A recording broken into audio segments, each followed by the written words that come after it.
Pierce, Zacharia, Kamal, Ramakrishnan, Sethu, സുഹൃത്തുക്കൾ.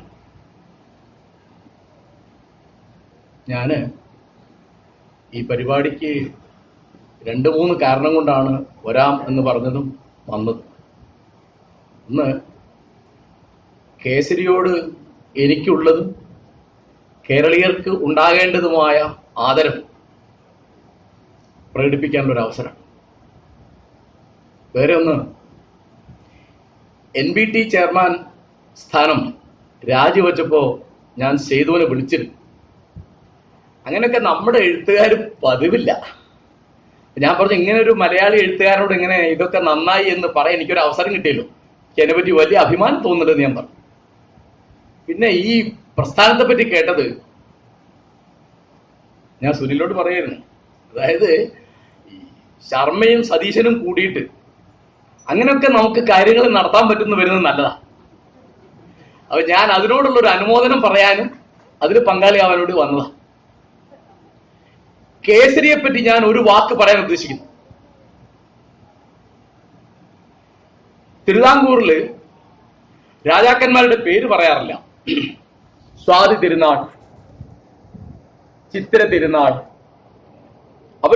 അവരുടെ പിറന്ന നക്ഷത്ര പറയാം. പിന്നെ പറയുന്നത് പൊന്നു തമ്പുരാൻ, മഹാരാജാവ് തിരുമനസ്സുകൊണ്ട് എന്നൊക്കെയാ. കേസരി ഒരു മുഖപ്രസംഗത്തിൽ എഴുതി മിസ്റ്റർ ബാലരാമവർമ്മ. മലയാള ഭാഷ മാറുകയാണ്. ചിത്തിര തിരുനാൾ തിരുമനസ്സുകൊണ്ട് എന്ന് മറ്റ് പത്രക്കാരും എഴുത്തുകാരും തിരുവനന്തപുരത്തിരുന്ന് എഴുതുമ്പോ മിസ്റ്റർ ബാലരാമവർമ്മ എന്ന് പറയുന്ന ഒരുത്തനാ കേസരി. കാരണം ഞാൻ ബാലകൃഷ്ണപിള്ളയാണ്, നിങ്ങൾ ബാലരാമവർമ്മയാണ്. ഈ മഹാരാജാവ് തിരുമനസിന്റെ പ്രജയല്ല ഞാൻ തുല്യതയിൽ വിശ്വസിക്കുന്ന, ജനാധിപത്യത്തിൽ വിശ്വസിക്കുന്ന ഒരു പൗരനാണ്. അപ്പൊ മലയാളികൾക്ക് മനസ്സിലാൻ വേണ്ടി ഞാൻ പച്ചമലയാളത്തിൽ പറയാണ്, ഞാൻ ഒരു സബ്ജക്റ്റ് അല്ല, ഞാൻ ഒരു സിറ്റിസൺ ആണ്. അപ്പൊ മലയാളികൾക്കൊക്കെ മനസ്സിലായി. അതാണ് ജനാധിപത്യം. എങ്ങനെയാണ് ഒരു വാക്കിൽ എങ്ങനെയാണ് കേസരി അത് ആവിഷ്കരിച്ചത്. ഞാൻ അത് കണ്ടിട്ട് ഞാൻ MA പഠിക്കുമ്പോൾ, ഫസ്റ്റ് MA പഠിക്കുമ്പോൾ 72 അത് വായിച്ചത്. ഇപ്പോഴും അതിന്റെ ഒരു ഊർജ്ജം എന്റെ ഉള്ളിലുണ്ട്. മിസ്റ്റർ ബാലരാമവർമ്മ ഒരനാവശ്യവും പറഞ്ഞിട്ടില്ല കേട്ടോ. പിന്നെ അവിടെ വേറെ സക്കറിയ വേഗം പോകാതെ നോക്കാൻ വേണ്ടി അദ്ദേഹം പായസം ചോദിച്ചത്. ഞാൻ വേറെ ഒരു പായസം തരാന്ന് വിചാരിച്ചു. അവിടെ വേറൊരു പത്രക്കാരുണ്ടായിരുന്നു, അവന്റെ പേര് സ്വദേശാഭിമാനി രാമകൃഷ്ണപിള്ള.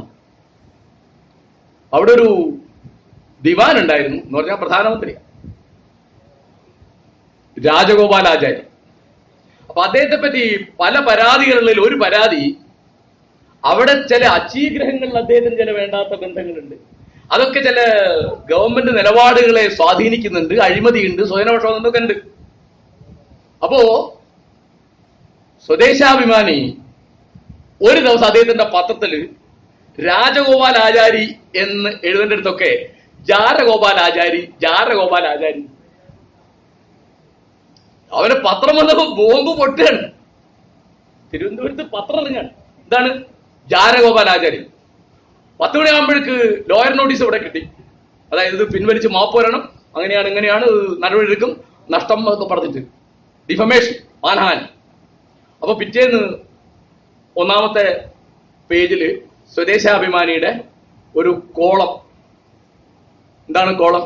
ഇന്നലത്തെ പത്രത്തിൽ ബഹുമാനപ്പെട്ട ദിവാന്റെ പേര് രാജഗോപാലാചാരി എന്നത് പലയിടത്തും ജാരഗോപാലാചാരി എന്ന് അടിക്കാൻ ഇടയായത് അദ്ദേഹത്തിന് വലിയ മാനഹാനിയാണ് എന്ന് അറിയുന്നു.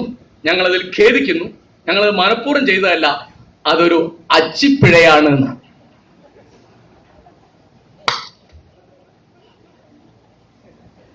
അച്ചിപ്പിഴയാണ്. ഇനി നിങ്ങൾ എങ്ങോട്ടാ സാറേ കേസ് കൊടുക്കുന്നത്? ഇതിന് അറിവും ബുദ്ധിയും മാത്രം പോരാ, ഇതിന് സ്വഭാവദാർഢ്യം എന്നൊരു സാധനം വേണം. ഈ കേസരി ഇരുന്നെഴുതുന്ന മേശയും എഴുത്തുപലകയും കസേരയും പേനയും തിരുവിതാംകൂർ ഗവൺമെന്റ് ലേലം ചെയ്ത് വിറ്റിട്ടുണ്ട്. അപ്പൊ ഇവിടെ വന്നിട്ട് ഞാൻ അദ്ദേഹത്തെ നമസ്കരിക്കുന്നു എന്ന് പറയേണ്ട ഉത്തരവാദിത്തം അടുത്ത തലമുറയിലുള്ള എനിക്കുണ്ട്. അദ്ദേഹം മരിക്കുമ്പോ എനിക്ക് 9 വയസ്സാണ്. അതുകൊണ്ട് ഞാൻ മാടവനപ്പറമ്പിനെ നമസ്കരിക്കും. കാരണം എന്താണ് ജനാധിപത്യം, എങ്ങനെയാണ് ജനാധിപത്യ ബോധത്തോടെ ഭാഷ ഉപയോഗിക്കുക എന്ന് നമ്മളെ പഠിപ്പിച്ച ഗുരുനാഥന്മാരിൽ ഒരാളാണ് കേസരി. വേറെ ഒരുത്തനാണ് സ്വദേശാഭിമാനി. നമുക്കറിയാം, ഇപ്പോ ഒരുപടി കഥകളെ പറ്റി നമ്മൾ ധാരാളം ചർച്ച ചെയ്തു. ഈ കഥാകൃത്തുക്കളൊക്കെ ഗുരുനാഥന്മാരായിട്ട് തകഴിയും ദേവും ബഷീറും അടക്കമുള്ള ആളുകൾ. അപ്പോ അങ്ങനെയുള്ള കേസരിയുടെ പേരിലാണ്. അപ്പൊ ഇനിയിപ്പോ അനവധി കാര്യങ്ങൾ പറയാനുണ്ട്. ഞാനൊരു ചെറിയ കാര്യം പറയാം. അടിയന്തരാവസ്ഥ വളരെ കൃത്യമായിട്ട് ഓർമ്മയുള്ള ഒരാളാണ്. കാരണം ഞാനന്ന് പത്രപ്രവർത്തകനാണ്, മാതൃഭൂമി സബ് എഡിറ്ററാണ്. നിങ്ങൾ അറിഞ്ഞതും അറിയാത്ത അനവധി കാര്യങ്ങൾ, ഞങ്ങൾ എഴുതിയതും എഴുതാത്ത അനവധി കാര്യങ്ങൾ നേരിട്ട് കാണുകയോ അറിയുകയോ ചെയ്ത ഒരാളാണ്. എന്റെ കണക്കിന് അടിയന്തരാവസ്ഥയേക്കാൾ എത്രയോ ഭീകരമായ അവസ്ഥയാണ് ഇന്ന് ഇന്ത്യയിൽ ഉള്ളത്. ഒന്നാമത്തെ കാര്യം, അന്ന് അടിയന്തരാവസ്ഥ എന്നത് ഒരു പ്രഖ്യാപിത സ്ഥിതിയാണ്. അത് ഇന്ദിരാഗാന്ധി അത് പ്രഖ്യാപിച്ചു, അടിയന്തരാവസ്ഥയാണ്. ഇന്നൊരു അപ്രഖ്യാപിത അടിയന്തരാവസ്ഥ ഉണ്ട് എന്ന് നിങ്ങൾ അറിയുന്നില്ലെങ്കിൽ നിങ്ങൾക്ക് സ്വാതന്ത്ര്യം എന്നൊരു സംഗതിയെ പറ്റി യാതൊരു തലയില്ല എന്ന് മാത്രമേ അർത്ഥമുള്ളൂ, വേറൊന്നും. ഞാൻ ചോദിക്കുന്നത്, അന്ന് അനവധി അക്രമങ്ങൾ ഇന്ത്യയുടെ നാനാഭാഗങ്ങളിൽ കേരളത്തിൽ നടന്നു. ആ ചെയ്ത മുഴുവൻ പോലീസുകാരാ.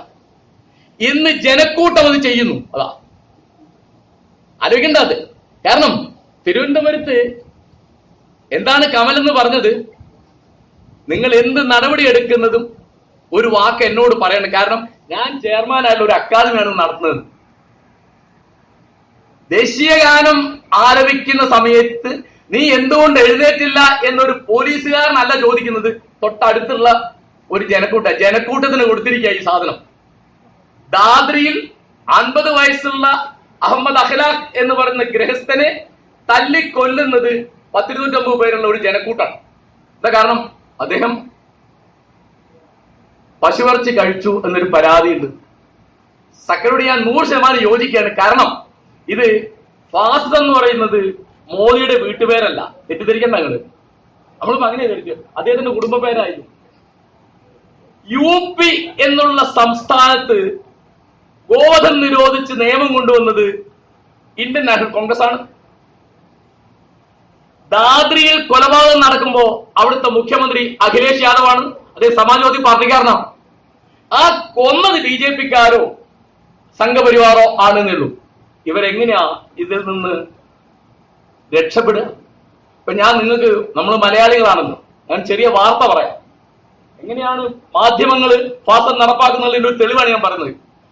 ഈ സഭയിൽ എത്ര പേര് ഫാറൂഖ് എന്നൊരു പേര് കേട്ടിട്ടുണ്ട്? ആരാണ് ഫാറൂഖ്? ഫാറൂഖ് കോയമ്പത്തൂർക്കാരനാണ്. ഒരു മുസ്ലിം കുടുംബത്തിൽ ജനിച്ച നിരീശ്വരവാദിയാണ്. 31 വയസ്സായി, 3 മക്കളുടെ വാപ്പയാണ്. അയാളെ കഴിഞ്ഞ മാർച്ച് 16-ാം തീയതി അദ്ദേഹത്തിന്റെ അയൽക്കാരും നാട്ടുകാരും സഹപ്രവർത്തകരായ 6 മുസ്ലിം ചെറുപ്പക്കാർ കൂടി വെട്ടിക്കൊന്നു. നിങ്ങൾ അറിഞ്ഞ വിവരം നിങ്ങൾ അറിഞ്ഞിട്ടുണ്ടോ? ഞാൻ അറിഞ്ഞത് ഫേസ്ബുക്ക് ഉണ്ടായിട്ടാണ്.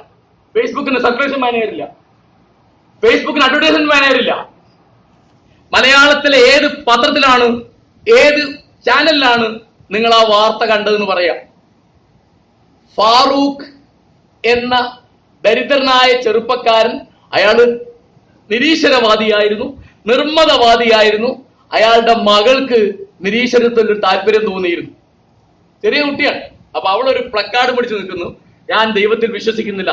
അത് ഫേസ്ബുക്കിലിട്ടു.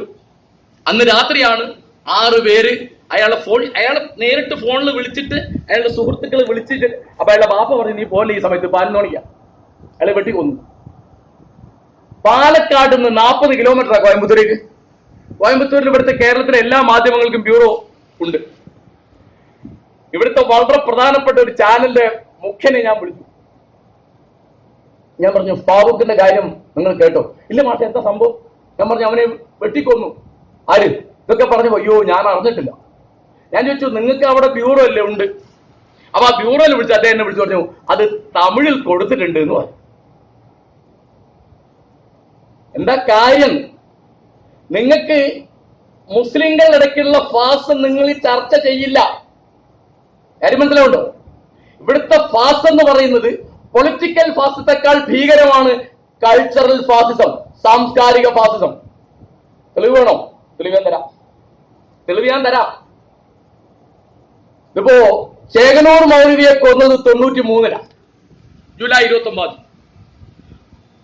ആ സമരത്തിൽ ഞങ്ങൾ കൂടെ ഉണ്ടായിരുന്ന ആളാണ് സക്കറിയ. നിങ്ങൾ ചോദിക്കണം, 1/4 നൂറ്റാണ്ടാവാൻ പോവാണ്. ഇന്നത്തെ തീയതി വരെ 140 മെമ്പർമാരുള്ള കേരള നിയമസഭയിൽ ഏതെങ്കിലും ഒരു പാർട്ടിയുടെ ഒരു മെമ്പർ എണീറ്റിട്ട് സ്പീക്കറോട് സർ എന്താണ് ഈ കേൾക്കുന്നതെന്ന് ചോദിച്ചിട്ടില്ല. ചേകനൂർ എവിടെ പോയും ചോദിച്ചിട്ടില്ല. 18 പുസ്തകം എഴുതിയ ഒരു ഗ്രന്ഥകാരനാണ്. ഒരു സാഹിത്യകാരന് പ്രശ്നം ഉണ്ടായിട്ടില്ല. കണ്ടോ? സുകുമാർ അഴീക്കോട്, സക്കറിയ, NVP ഉണിത്തിരി തുടങ്ങിയുള്ള 3-4 പേർക്കാണ് പ്രശ്നം ഉണ്ടായിരുന്നത്. എന്തുകൊണ്ടാണ് 25 കൊല്ലം പത്രം നടത്തിയ പത്രപ്രവർത്തനത്തിന് വേണ്ടിയിട്ട് ഇവിടുത്തെ മാധ്യമങ്ങൾക്ക് ഒരു പ്രശ്നമില്ലാതെ പോയത്? അപ്പൊ ഇപ്പൊ പറയാണ് ചേകനൂർ പ്രശ്നത്തിൽ ഞങ്ങൾ പ്രതികരിച്ചതാണ്, അത് തമസ്കരിക്കുകയാണ്. ഞാൻ പറഞ്ഞു അത് പോട്ടെ, നിങ്ങൾ ഇപ്പൊ ഒന്ന് പറഞ്ഞാൽ മതി. ചേകനൂരിനെ കൊന്നത് തെറ്റാന്ന് ഇപ്പൊ പറഞ്ഞാൽ മതി. 24ാമത്തെ കൊല്ലം പറഞ്ഞാൽ മതി. നിങ്ങൾ പറയോ? ഞാൻ KP രാമനോട് ചോദിക്കുന്നു, സച്ചിദാനന്ദനോട് ചോദിക്കുന്നു. അവരൊക്കെ ഫാസത്തിന്റെ വലിയ എതിരാളികളാണ്. പൊളിറ്റിക്കൽ ഫാസത്തെക്കാൾ ഭീകരമാണ് പ്രത്യേകിച്ച് കേരളത്തിൽ കൾച്ചറൽ ഫാസിസം. തെളിവ് വേണോ? രാവിലെ എല്ലാ പള്ളികളിലും ബാങ്ക് കൊടുക്കുന്നു. ഒരു ഗ്രാമത്തിൽ തന്നെ 4 മുസ്ലിം പള്ളിയുണ്ട്. കാരണം എന്താ? സുന്നി മുജാഹിദ് ജമാഅത്ത് എല്ലായിടത്തും പൈസ എല്ലാവരും പള്ളിയുണ്ട്. സുപ്രഭാതം വയ്ക്കുകയാണ് 4 മണിക്കൂർ. ഞാനൊരു പഴയ കഥ പറയാം കേട്ടോ, നമുക്ക് ദേഷ്യം വരും. നല്ലതാ ദേഷ്യം വരും. മുഹമ്മദ് നബി സഹചരന്മാരും കൂടി ഇങ്ങനെ പോവാണ്. അപ്പൊ ഒരാള് ദൈവത്തിന്റെ പേരിങ്ങനെ വിളിച്ചു പറഞ്ഞു. അപ്പൊ നബി മര്യാദയ്ക്ക് പറഞ്ഞു, താനൊന്ന് പതുക്കെ വിളിക്ക്, ചെവി കേൾക്കട്ടെ. ഇത് അദ്ദേഹത്തിന്റെ ഹിസ്റ്ററിയിലുള്ളതാണ്. അപ്പൊ ഇയാള് പിന്നെ നബി വീണ്ടും പറഞ്ഞു. 3ാമത് നബി ദേഷ്യം പിടിച്ചിട്ട് പറഞ്ഞു, നീ ആരെയാണോ വിളിക്കുന്നത് അവൻ ബഹിരനല്ല എന്ന് നീ ഓർത്തിരിക്കുകയും. അത് ഇവിടുത്തെ എല്ലാ പള്ളികളുടെ മുമ്പിൽ എഴുതി വെക്കണം. ഈ പറഞ്ഞതിന് എന്നെ അർശയം വകുപ്പുണ്ട്. കാരണം എന്താ? മതവികാരം വ്രണപ്പെടുത്തി. ആ ഭാഷാപോഷണിയില് മാതാഹരിയുടെ ഒരു ചിത്രം ടോം മൊട്ടക്കുഴി വരച്ചത്, അതുപോലെ നമ്മുടെ റിയാസ് കോമോന്റെ ഒരു ശില്പത്തിന്റെ ഫോട്ടോ കൊടുത്തത്, എന്തൊരു കഷ്ടപ്പാടാണ് മനോരമ ഓഫീസിലും ബാക്കിയെടുത്തൊക്കെ ഉണ്ടായത്. അപ്പൊ ഞാൻ കേസുകാരോട് വിളിച്ചിട്ട് പറഞ്ഞു, എടോ താൻ 1 ലക്കം കൊണ്ട് 2 സമുദായത്തെ ശത്രുക്കളാക്കിയില്ലേ, തിരക്കില്ല. അതിൽ താൻ രക്ഷപ്പെട്ടു. മാപ്പിളാരൊന്നും ഇല്ലായിരുന്നത്, ക്രിസ്ത്യാനികളും ഈഴവന്മാരും മാത്രമേ. ആലോചിച്ചു. അപ്പോ ഇനിയിപ്പോ ഇവിടെ മറക്കുടക്കുള്ളിലെ മഹാനരകം എന്നുള്ള നാടകം എഴുതിയത് MR ഭട്ടതിരിപ്പാടാണ്. ഈ മൂടാൻ വേണ്ടിയിട്ട് ഒരു മറക്കുട വേണം. ഇപ്പോ മലബാറിൽ ഇവിടെയൊക്കെ വരുന്നുണ്ടാവും മുസ്ലിം പെണ്ണുങ്ങള് ഒരു കരിങ്കുപ്പായത്തിന്റെ തടവറയിലാണ്. ഞാൻ അവരോട് ചോദിച്ചു, ഈ കുട്ടി എങ്ങനെയാ പുറത്തേക്കോ ആഹാരം കഴിക്കുന്നത്? മനുഷ്യന് ചായ കുടിയൊക്കെ വേണ്ടി വരും, പ്രാർത്ഥിച്ചാൽ തന്നെ മതിയാകും. എങ്ങനെയാ ഒരു ബാങ്ക് പോയി ഒരു അക്കൗണ്ട് തുടങ്ങുന്നത്? എങ്ങനെയാ ഒരു വോട്ട് ചെയ്യുന്നത്? എങ്ങനെയാ നിങ്ങൾക്കൊരു ചെക്ക് മാറി തരുന്നത്? എങ്ങനെയാ മാനേജർ? ഇത് പൊക്കെന്ന് പറയാൻ പാടില്ലല്ലോ. എന്താ കാരണം? അത് വലിയ മതവികാരം വ്രണപ്പെടും. മതവികാരം ഇങ്ങനെ വ്രണപ്പെടാൻ പാകത്തിന് മുത്തിരിക്കല്ലോ. മുല്ലാ നാസറുദ്ദീൻ ഒരു പഴയ തമാശ, തുർക്കിയിലെ പഴയ ഒരു വൈദിക കഥാപാത്രമാണ് മുല്ലാ നാസറുദ്ദീൻ. അപ്പൊ അവിടുത്തെ രീതി അനുസരിച്ച് കല്യാണത്തിന് മുമ്പേ ആളെ കാണില്ല. കല്യാണത്തിന്റെ അന്ന് രാത്രി ഭർത്താവിനോട് ആദ്യം ചോദിക്കേണ്ടത് ആരുടെയൊക്കെ മുമ്പിലാണ് എനിക്ക് മുഖപടം വേലി ഉയർത്താവുന്നതെന്ന് പറയൂ. അപ്പൊ മുല്ലയുടെ ഭാര്യ അപ്പം വേലി ഉയർത്തി നോക്കുമ്പോൾ ഇവള് വിചാരിച്ചതിനേക്കാളൊക്കെ വളരെ വിരൂപണിയാണ്. അപ്പൊ മുല്ല പറഞ്ഞു, നീ ആരുടെ മുമ്പിൽ വേണേ ഉയർത്തിക്കോ, എന്റെ മുമ്പിൽ ഉയർത്തണ്ട.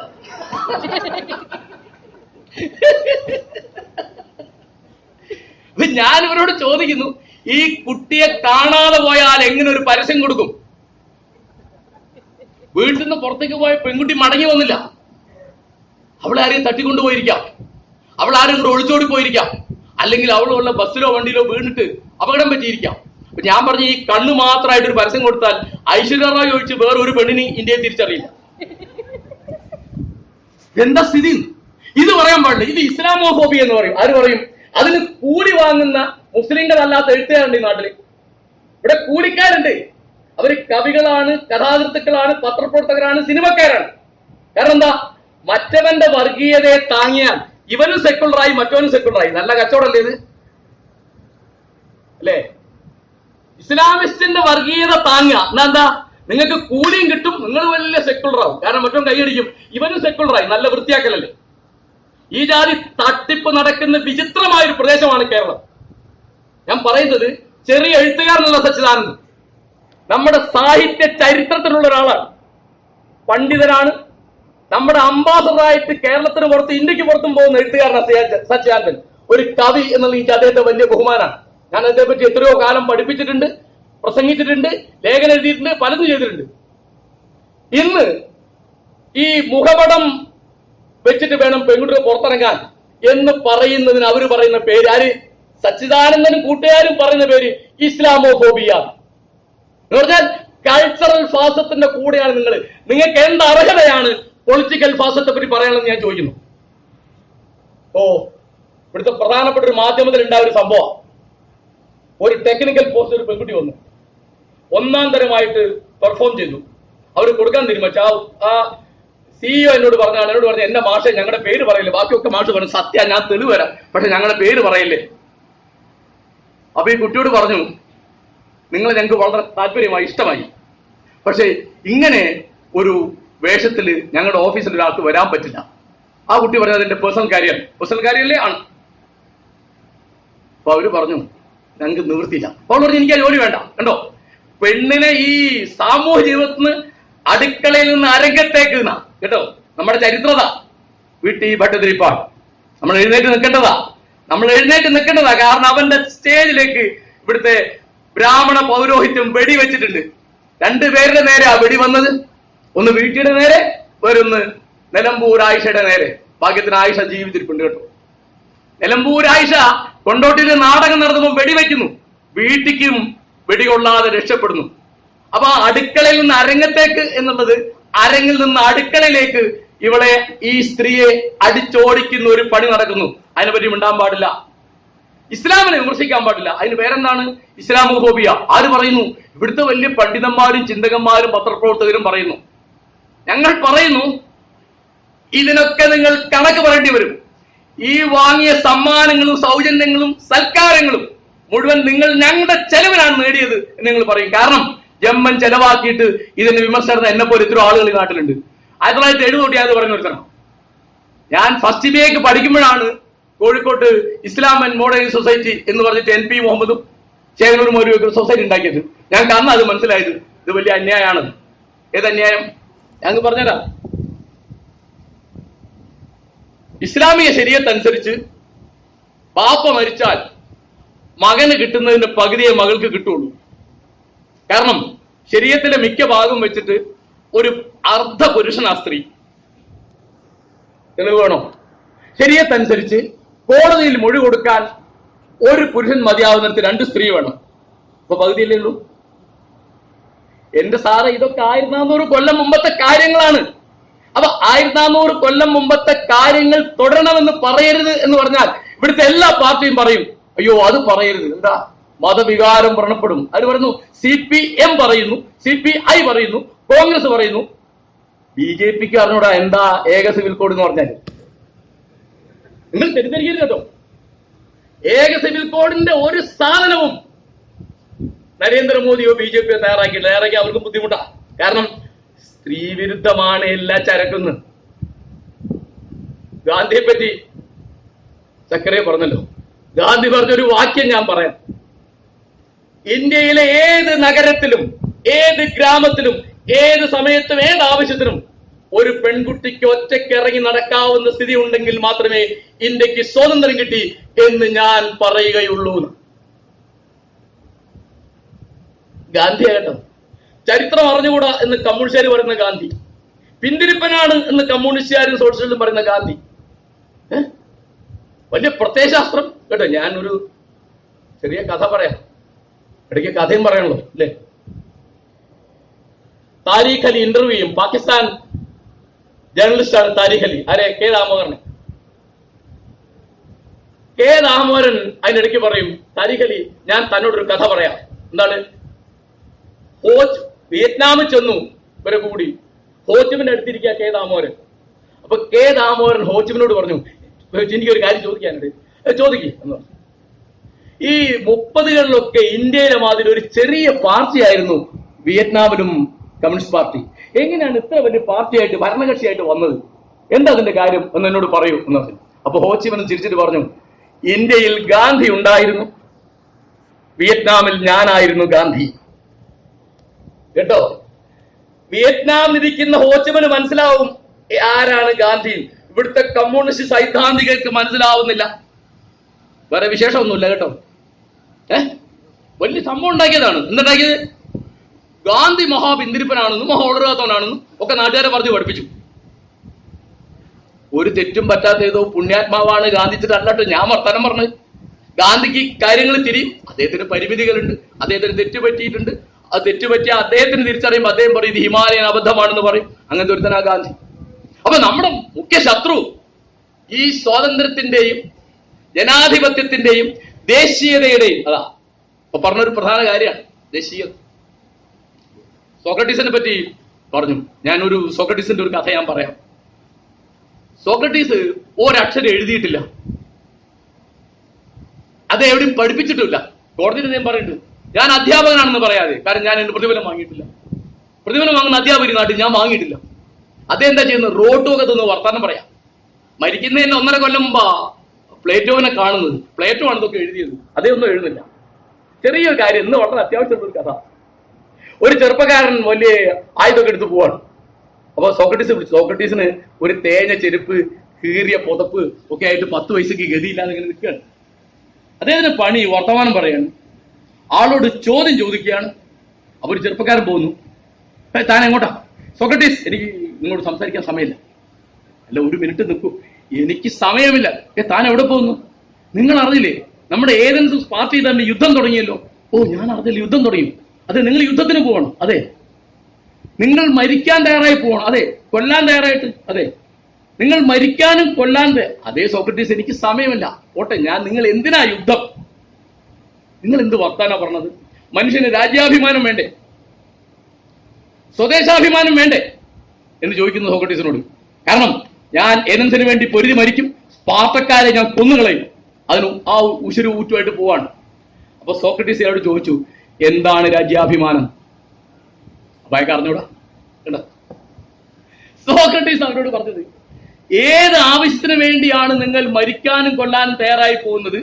ഏത് വാക്കിന്റെ പേരിലാണ് നിങ്ങൾ ഈ തരത്തിൽ വികാരം കാണിക്കുന്നത്? ആ വാക്ക് എന്താണ് എന്ന് നിങ്ങൾക്ക് അറിഞ്ഞുകൂടാ. സോക്രട്ടീസ് പറഞ്ഞത്, ഫസ്റ്റ് ഡിഫൈൻ യുവർ ടേംസ്. നിങ്ങളുടെ വാക്കുകൾ, നിങ്ങളുടെ പദങ്ങൾ നിർവചിക്കുക. ഇപ്പോ ഇസ്ലാമിന്റെ ഇസ്സത്ത് അത് കാക്കാൻ വേണ്ടിയിട്ട് ഹിന്ദുവിന്റെ വീട് തീവയ്ക്കാൻ പോകുന്ന മുസ്ലിമിനോടും, ഇതുപോലെ മുസ്ലിമിന്റെ പെണ്ണിനെ ബലാത്സംഗം ചെയ്തിട്ടും അവന്റെ പീഡിയ കൊള്ള ചെയ്തിട്ടും രാമന്റെ അന്തസ് കാക്കാൻ പോണ ഹിന്ദുവിനോടും നിങ്ങൾ ഏത് രാമനെ പറ്റിയാണ് എന്ന് ചോദിച്ചാൽ മതി. അതുകൊണ്ട് അതൊക്കെ കൊന്നു കളഞ്ഞു. കാരണം ചെറുപ്പക്കാരെ വഴിതെറ്റുമല്ലോ. ചെറുപ്പക്കാര് വഴിതെറ്റും. അപ്പോ ഞാൻ പറഞ്ഞുകൊണ്ടുവരുന്നത്, ഈ നമ്മൾ ഉപയോഗിക്കുന്ന വാക്കുകൾ ഇപ്പൊ വലിയ തമാശ. എന്താ, ആവിഷ്കാര സ്വന്തത്തായിരുന്നു വേണ്ട, നമ്മൾ എന്ത് ആഹാരം കഴിക്കാൻ എന്നുള്ള തീരുമാനമുള്ള സ്വാതന്ത്ര്യം നിങ്ങൾക്ക് ഇരിക്കുന്നുണ്ടോ? പിന്നെ ഏത് രാജ്യത്ത് നമ്മൾ ജീവിക്കുന്നത്? ഞാൻ മീൻ കഴിക്കണോ, ഞാൻ ഇറച്ചി കഴിക്കണോ വേണ്ടേന്ന് ആരാ തീരുമാനിക്കുന്നത്? ഞാൻ ഏത് വസ്ത്രം ധരിക്കണം അതൊക്കെ അവിടുത്തെ പുരോഹിതന്മാർ തീരുമാനിക്കും.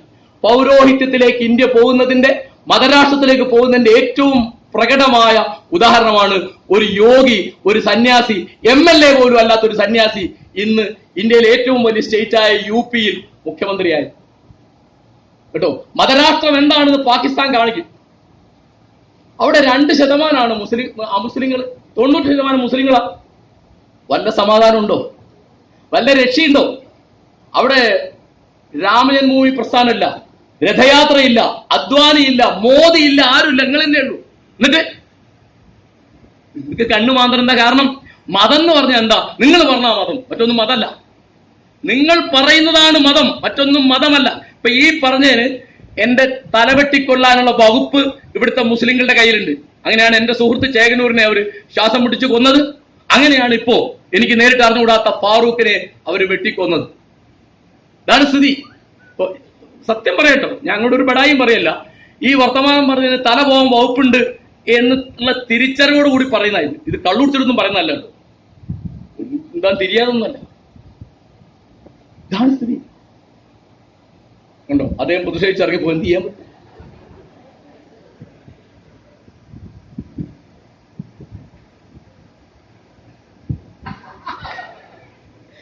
തലവെട്ടാൻ വരുമ്പോ കാരശ്ശേരി ഒറ്റയ്ക്ക് വെട്ടിക്കോട്ട് വെച്ചിട്ടാണ് കറിയാറ്റം പോണത്. അപ്പോ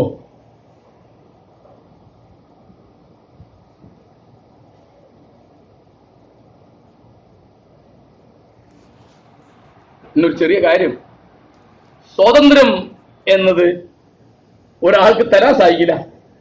ഞാൻ സ്വതന്ത്രനാണ് എന്ന് ഞാൻ വിചാരിക്കുമ്പോൾ എനിക്കുള്ള ഒരു അവസ്ഥയ്ക്ക് ആ സ്വാതന്ത്ര്യം എന്ന് പറയാം. വേറെ വിശേഷമൊന്നുമില്ല.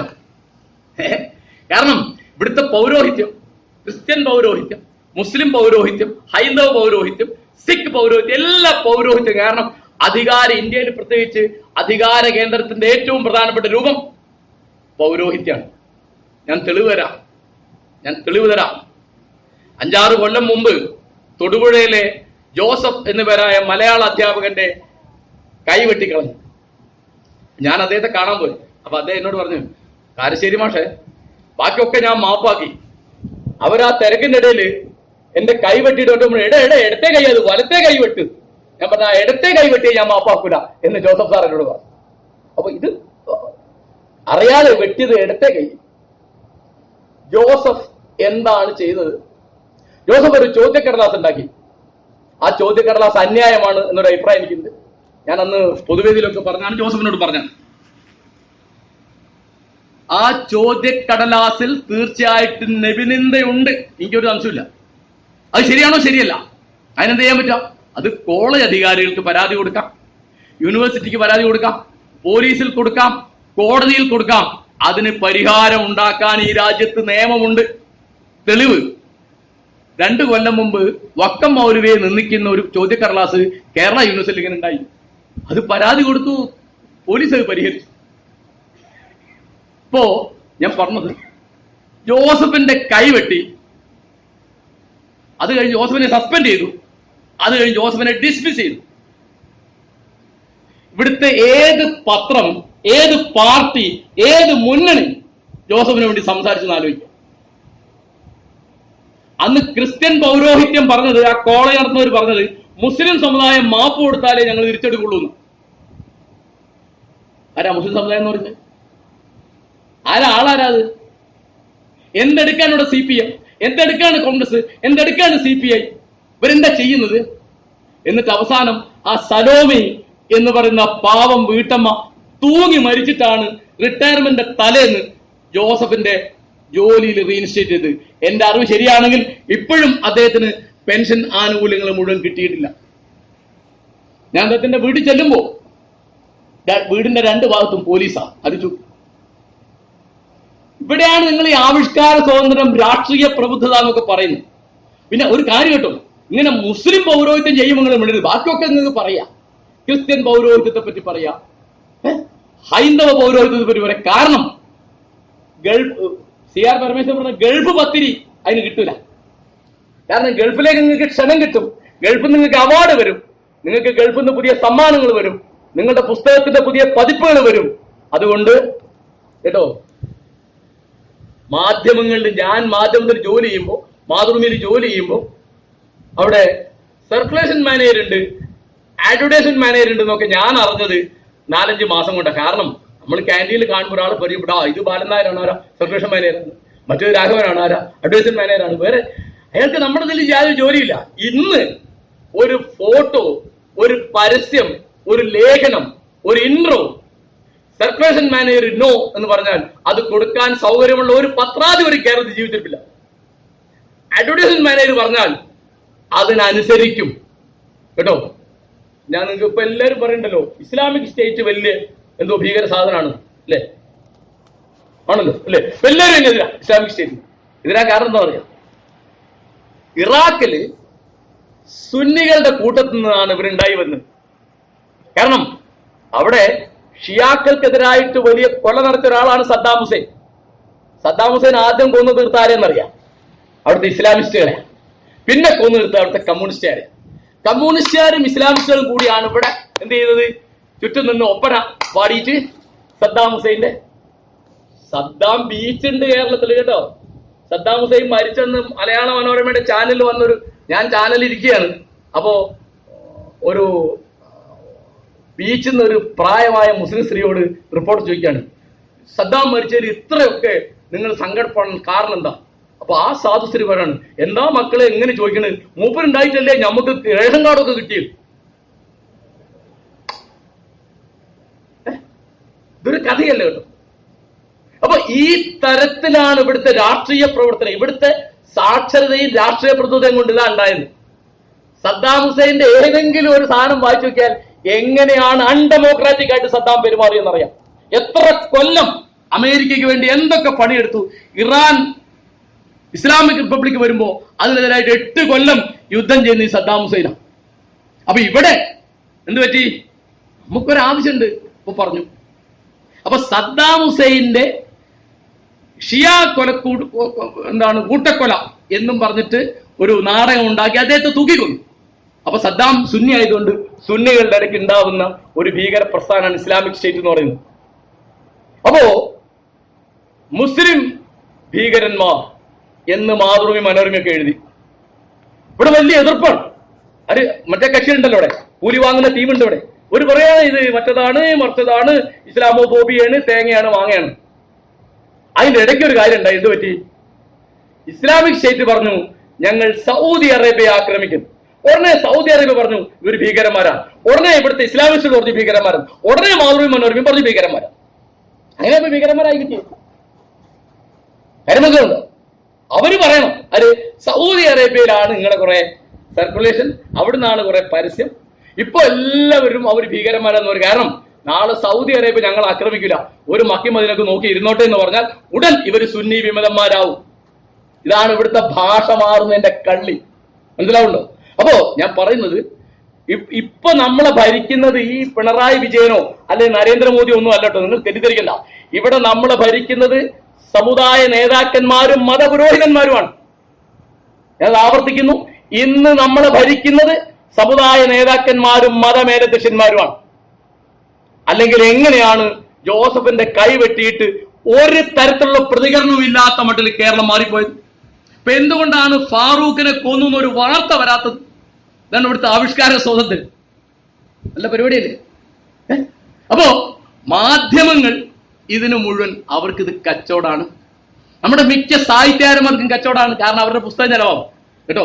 സാഹിത്യകാരനൊന്നും എടുക്കല്ലേ കേട്ടോ. അതെ, നമ്മളത് കണ്ടതാ. അടിയന്തരാവസ്ഥ കാലത്ത് ഞാൻ അടക്കമുള്ള ആളുകളൊന്നും ചെയ്തിട്ടില്ല. അന്ന് ഞാൻ എത്ര പേടിച്ചു എന്ന് എനിക്കറിയാം. ഞാൻ വേറുള്ളൊരു കാര്യം പറഞ്ഞല്ലോ. ഞാൻ അന്ന് ഞങ്ങള് കാലിക്കറ്റ് യൂണിവേഴ്സിറ്റിയിൽ ടി കെ രാമേന്ദ്രന്റെ നേതൃത്വത്തിൽ ഒരു നാട്ടുകൂട്ടം എന്നൊരു സാധനം ഉണ്ടാക്കി. ഞങ്ങൾ 4-5 പരിപാടിയൊക്കെ നടത്തി. ടി കെ രാമേന്ദ്രൻ വേറെ 2 പേരെയും പോലീസ് പിടിച്ചു. കക്കയം ഡാമിലേക്ക് കൊണ്ടുപോയി. ഞാനൊക്കെ പേടിച്ച് മാളത്തിൽ ഒളിച്ചു. കഴിയുന്ന വേഗം ഒരു ജോലി കിട്ടിയപ്പോൾ ഞാൻ പോയി മാതൃഭൂമി ചേർന്നു. അപ്പൊ എനിക്കറിയാം പേടി എന്ന് പറഞ്ഞ സാധനം ഇപ്പൊ നമുക്കറിയില്ല. ബെർട്ടോൾഡ് ബ്രെഹ്ത്ത് അദ്ദേഹത്തിന്റെ പ്രസിദ്ധമായ ഒരു കവിതയിൽ ചോദിക്കുന്നുണ്ട്. കാരണം ഫ്രോയിഡിന്റെ കാലത്ത് അമേരിക്കയിലേക്ക് പോണ്ടി വന്നു ബ്രെഹത്തിന്. അപ്പൊ നാട്ടുകാരനെ കാണുമ്പോൾ ബ്രെഹത്ത് ചോദിക്കുന്നുണ്ട്, നമ്മുടെ നാട് ഇപ്പോഴും ഭരിക്കുന്നത് ഭയം തന്നെയല്ലേ? ഭയമാണ് നമ്മളെ ഭരിക്കുന്നത്. പോലീസും കോടതിയും പിണറായി വിജയനും നരേന്ദ്രമോദി ഒന്നും നിങ്ങളൊന്നും സെൻസർ ചെയ്യാൻ വരണ്ട. നിങ്ങൾ എന്നെ സെൻസർ, ഞാൻ തന്നെ സെൻസർ ചെയ്യും. ഇപ്പോ നിങ്ങൾക്ക് അറിയാത്തൊരു കാര്യം ഞാൻ പറഞ്ഞുതരാം. സഹോദരി മിക്കാർക്കും അറിയാത്ത, കേരളത്തിലെ കോളേജ് മാഗസിനുകളിൽ സ്റ്റാഫ് എഡിറ്റർ ആവാൻ അധ്യാപകരെ കിട്ടുന്നില്ല. അറിയോ വരും? എന്താ കാരണം? ഇതിൽ എവിടെങ്കിലും ഒരു കാർട്ടൂണോ ഒരു ലേഖനോ ഒരു തമാശയോ ഒരു പരിഹാസമോ ഉണ്ടെങ്കിൽ ഉടനെ അറസ്റ്റ് ചെയ്യും. അങ്ങനെ അറസ്റ്റ് ചെയ്തിട്ടുണ്ട്. കുന്നുകുളത്ത് അറസ്റ്റ് ചെയ്തിട്ടുണ്ട്. പ്രിൻസിപ്പലിനെ അറസ്റ്റ് ചെയ്യും. എന്താ കാരണം? നരേന്ദ്രമോദിയെ വിമർശിക്കാൻ പാടില്ല. ഇനിയിപ്പോ പിണറായി വിജയൻ തുടങ്ങിയില്ലപ്പോ നാളെ തുടങ്ങൂലെന്ന് എനിക്കൊരു ഉറപ്പില്ല. എന്താ ചെയ്യും? കാരണം ഇത് അധികാരി വർഗത്തിന്റെ ജന്മ സ്വഭാവമാണിത്. അവർക്ക് എതിര് കേൾക്കണ്ട. അപ്പൊ ഞാൻ അവരോട് പറഞ്ഞു, നിങ്ങൾ മതത്തിന്റെ പേര് ഇത് പറയരുത്. കാരണം ഞാൻ കണ്ട എല്ലാ മതങ്ങളിലും ദൈവത്തിനൊരു പ്രതിനായകനുണ്ട് അല്ലേ? ഇബ്ലീസ് ഉണ്ട്.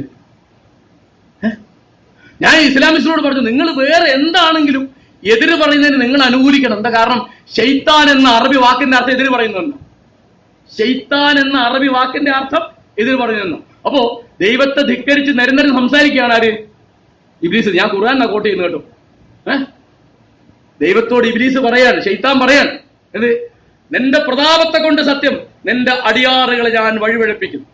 അപ്പൊ ദൈവം പറഞ്ഞു, എന്നാൽ നിന്റെ തല വെട്ടാൻ ഏർപ്പാടാക്കി എന്നല്ല പറഞ്ഞത്, പോകൂ, ലോകാവസാനം വരെ നിനക്ക് സമയമുണ്ട്, നീ പോകൂ എന്ന് പറഞ്ഞ് ഈ പ്രതിപക്ഷ നേതാവിനെ സ്വതന്ത്രനായി വിട്ട ജനാധിപത്യവാദിയാണ് അള്ളാഹു എന്നാണ് ഖുർആനിൽ കണ്ടത്.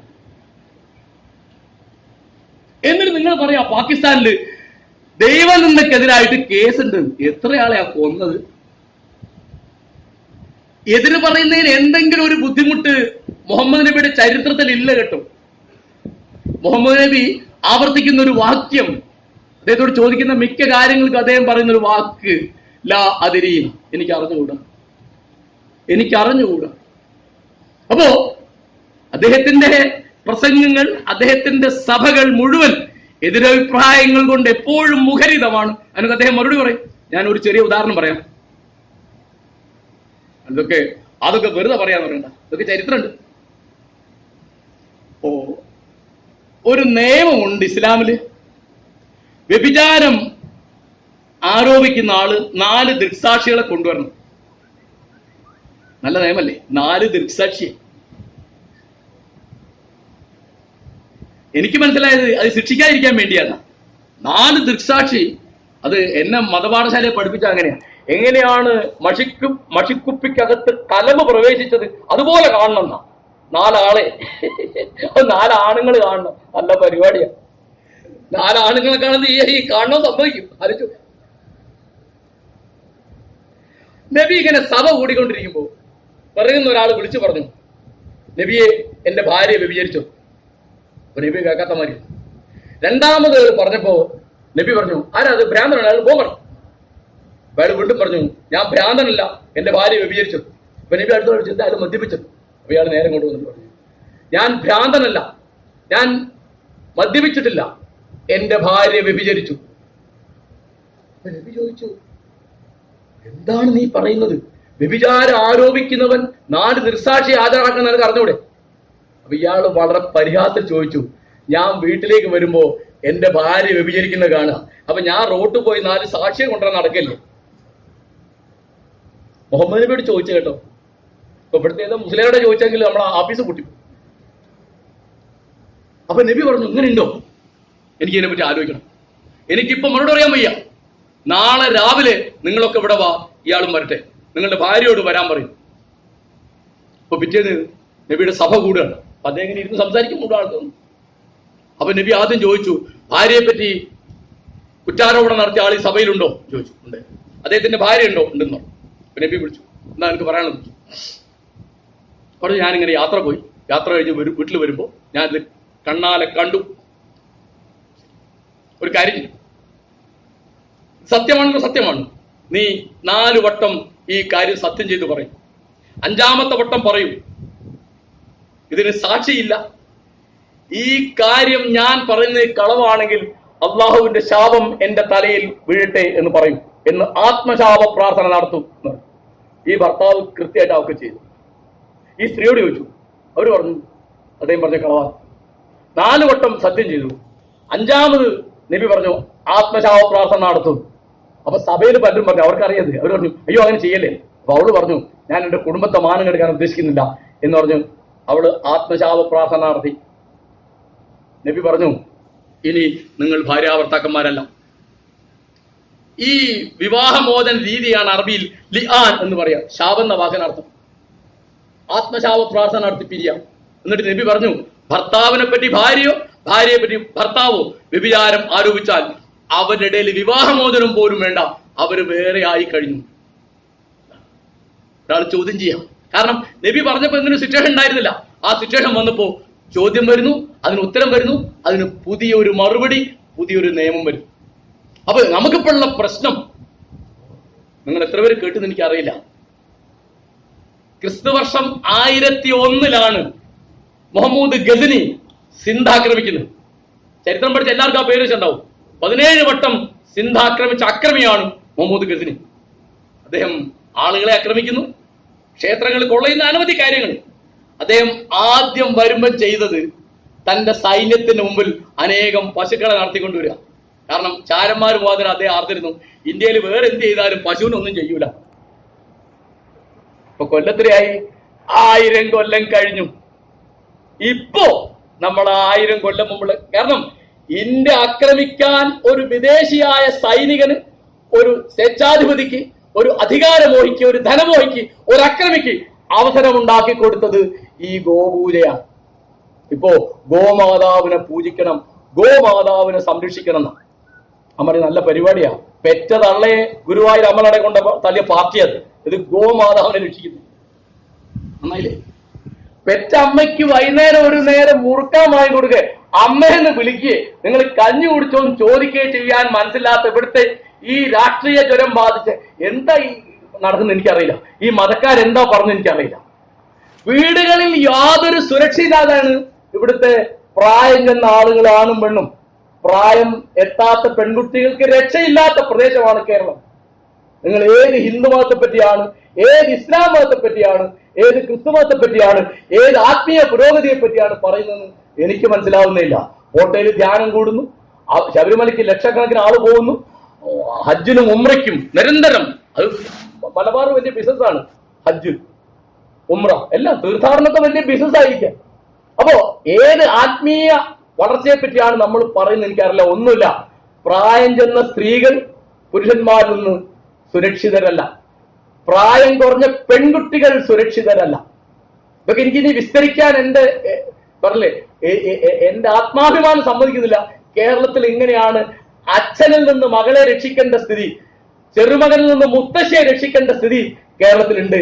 വാർത്ത വരുന്നതിനേക്കാൾ എത്രയോ എണ്ണം വാർത്ത വരുന്നില്ല. കാരണം പ്രായം ചെന്ന സ്ത്രീകൾക്ക് ഇത് പരാതിപ്പെടാൻ വയ്യ. ആർക്കെതിരായിട്ടാ പരാതിപ്പെടുന്നത്? അവർക്ക് കഞ്ഞിയും വെള്ളം കൊടുക്കേണ്ട ആ വീട് സംരക്ഷിക്കുന്ന പുരുഷന്മാർക്കെതിരായിട്ടാണ്. എന്നിട്ട് ഇവിടെ ആത്മീയമായ പുരോഗതിയുണ്ട്, സ്വാതന്ത്ര്യമുണ്ട് എന്ന്, നമുക്ക് വലിയ സംസ്കാരമുണ്ട് എന്ന് നമ്മൾ പറയുന്നു. മാത്രമല്ല ഇവിടുത്തെ ഏറ്റവും വലിയ തമാശ എന്താണെന്ന് വെച്ചാൽ, ഈ തരത്തിൽ ഞാൻ പറഞ്ഞില്ലേ, ഇപ്പൊ പ്രണയം ഒരു ആവിഷ്കാരാണ്, പ്രണയം ഒരു കുറ്റകൃത്യമാണ് എന്ന് പഠിച്ചു വെച്ച ആളുകളാണ് കേരളത്തിലെ ഭൂരിപക്ഷം. തെളിവ് വേണോ? നമ്മുടെ പഴയ ഒരു നാടൻ കഥയിലും നമ്മുടെ പഴയ ഒരു നാടൻ പാട്ടിലും പ്രേമിച്ച് കല്യാണം കഴിക്കുന്ന ഒരു കഥയില്ല. എന്താ വേണ്ടേ? 1912 കുമാരനാശാൻ നളിനി എന്നൊരു പുസ്തകം എഴുതുന്നു. ആ പുസ്തകത്തിന്റെ 2ാമത്തെ ഉപശീർഷകം ഒരു സ്നേഹം എന്നാണ്. അതായത് തിരിച്ചില്ലെങ്കിലോ അതിന് 40 കൊല്ലം മുമ്പ് 1872 മോയിൻകുട്ടി വൈദ്യര് ബദൽ മുനീർ ഹുസൈൻ ജമാഅത്ത് ഒരു കാവ്യം എഴുതുന്നു, കൊണ്ടോട്ടിയില്ല. ആ കഥ അദ്ദേഹത്തിന്റെ അല്ല, സെഹറുൽ ബയാൻ എന്നുള്ള ഒരു ഉറുദു നോവലിന്റെ കഥ എടുത്തിട്ടാണ് കാവ്യം എഴുതിയത്. എന്തുണ്ടായെന്നറിയാം നിങ്ങൾക്ക്? മോയിൻകുട്ടി വൈദ്യർ ആ കാവ്യം എഴുതിയതിന്റെ പേരിൽ കൊണ്ടോട്ടി പള്ളിയിൽ വിചാരണ ചെയ്യപ്പെട്ടു. 20 വയസ്സുള്ള പയ്യനാണ്. അയാളുടെ കുടുംബക്കാര്, നാട്ടുമുഖ്യസ്ഥന്മാര്, പുരോഹിതന്മാര്, തങ്ങന്മാര് എല്ലാവരും കൂടിയിട്ട് വിചാരണ ചെയ്തു. ഈ ചെറുപ്പക്കാരൻ അവരുടെ മുമ്പിൽ പൊട്ടിക്കരഞ്ഞു, മാപ്പ് പറഞ്ഞു. മഹാഭാഗ്യത്തിന് കാവ്യം പിൻവലിച്ചില്ല. അദ്ദേഹത്തിന് കാരണം ഈ കല്ലത്തിൽ ഇത് അച്ചടിച്ച് പാടി വിറ്റ് നടന്ന് ജീവിച്ച മഹാദരിദ്രനാവരുത്തനായി മോയിൻകുട്ടി വൈദ്യര്. ആ പയ്യൻ അവിടെ മാപ്പ് പറഞ്ഞു. കാരണം അവനൊരു ദരിദ്ര കുടുംബത്തിലാണ്. അദ്ദേഹത്തിന്റെ മിക്ക കാവ്യങ്ങളിലുള്ളതെന്ന് വെച്ചാൽ എന്റെ കടങ്ങൾ വീട്ടാൻ, കടം എന്ന അറബിയിൽ ദൈൻ എന്ന് പറയും, എന്റെ പ്ലൂറൽ ജമ്മു എന്ന് അറബി പറയും, ദുയു എന്ന, എന്റെ കടങ്ങൾ വീട്ടാൻ നിങ്ങൾ പ്രാർത്ഥിക്കണം എന്ന് വായനക്കാരോട് പറയുന്ന അത്ര ദരിദ്രനാവരുത്തനാ മോയിൻകുട്ടി വൈദ്യര്. മാപ്പ് പറയാൻ പ്രണയം എഴുതിയതിന്റെ പേരിൽ ഒരു കവിയെ വിചാരണ ചെയ്ത ലോകത്തിലെ ആദ്യത്തെ സമൂഹം ഒരുപക്ഷെ മലയാളികളായിരിക്കും. ഇപ്പോഴും പ്രേമിച്ചാൽ മിക്കവാറും ഏതെങ്കിലും കുണ്ടിലോ കുളത്തിലോ ചാടി മരിക്കണം, അല്ലെങ്കിൽ വിഷം കുടിച്ച് മരിക്കണം, അല്ലെങ്കിൽ വണ്ടിക്ക് ചാടണം കേട്ടോ. നമ്മുടെ ഏറ്റവും വലിയ പ്രണയകഥ ചെമ്മീൻ, അത് കടലിൽ ചാടി മരിച്ചു എന്ന് പറയാം, നമുക്ക് സമാധാനമായി, പ്രശ്നമൊന്നുമില്ലല്ലോ. സ്വാതന്ത്ര്യത്തിന് സാധനത. അതായത് ഒരു മനുഷ്യൻ ഒരു മൃഗത്തെ കല്യാണം കഴിച്ചാൽ മാത്രമേ മിശ്രവിവാഹം എന്ന് പറയേണ്ട ആവശ്യമുള്ളൂ എന്ന് പറഞ്ഞ ആളുകൾ ഈ നാട്ടിലുണ്ടായി. നമുക്ക് മനസ്സിലാവുന്നില്ല. അതെ, മിശ്രവിവാഹം എന്ന് പറഞ്ഞാൽ എന്താ? അത് നായര്, നമ്പൂരിയോ, മുസ്ലിം ഈഴവനെയോ, ക്രിസ്ത്യാനി കേട്ടോ. നിങ്ങൾ അറിയോ, 43 ബഷീറിന്റെ പ്രേമലേഖനം വരുന്നത്. ജീവിതം യൗവന തീഷ്ണവും ഹൃദയം പ്രേമ സുരഭിലവുമായ ഈ അസുലഭ കാലഘട്ടത്തിൽ. ചെറുപ്പക്കാർ വായിച്ചിട്ടുണ്ടാവില്ല, ഞങ്ങളൊക്കെ കുട്ടിക്കാലത്ത് ഇത് വായിച്ച് കാണാപ്പാടം പറഞ്ഞു നടക്കാണ്. പി ഭാസ്കരന്റെയും വയലാറിന്റെയും പാട്ട് പാടും പോലെ ബഷീറിന്റെ ഇത്തരം വാക്യങ്ങൾ നീയും ഞാനും എന്നുള്ള യാഥാർത്ഥ്യത്തിൽ നിന്ന് അവസാനം നീ മാത്രം ബാക്കിയാവാൻ പോവുകയാണെന്നൊക്കെ ഒറ്റയ്ക്ക് പുഴക്കരയിൽ കുന്നിന്റെ മുകളിൽ മലമുകളിലൊക്കെ നിന്ന് പറയുന്ന ആളുകളെയാണ്. ഈ വിധം യൗവന തീഷ്ണവും ഹൃദയം പ്രേമസ്വരൂപരവുമായ ഈ അസുലഭ കാലഘട്ടത്തിൽ എന്ന് പറഞ്ഞ കേശവൻ നായർ എഴുതും സാറാമ്മയ്ക്ക്. അവർ കല്യാണം കഴിച്ചു വന്നപ്പോ സർ CP ആ പുസ്തകം നിരോധിച്ചു. NSS കേശവൻ നായർ സാറാമ്മയുടെ മുമ്പിൽ തലകുത്തി നിൽക്കുന്ന രംഗുണ്ട് അതിനകത്ത്. അത് നായന്മാർക്ക് അവമാനാന്ന് പറഞ്ഞ് വലിയ പ്രശ്നം ഉണ്ടാക്കി കോടതി കൊടുത്തു. ബഷീർ ഉടനെ ഒരു കത്ത് പ്രസിദ്ധീകരിച്ചു നോട്ടീസ്. എനിക്ക് നായന്മാരുടെ ബഹുമാനം കരശലാണ്, അവരോട് യാതൊരു തരത്തിലുള്ള നിന്ദയില്ല എന്ന് പറഞ്ഞിട്ട്.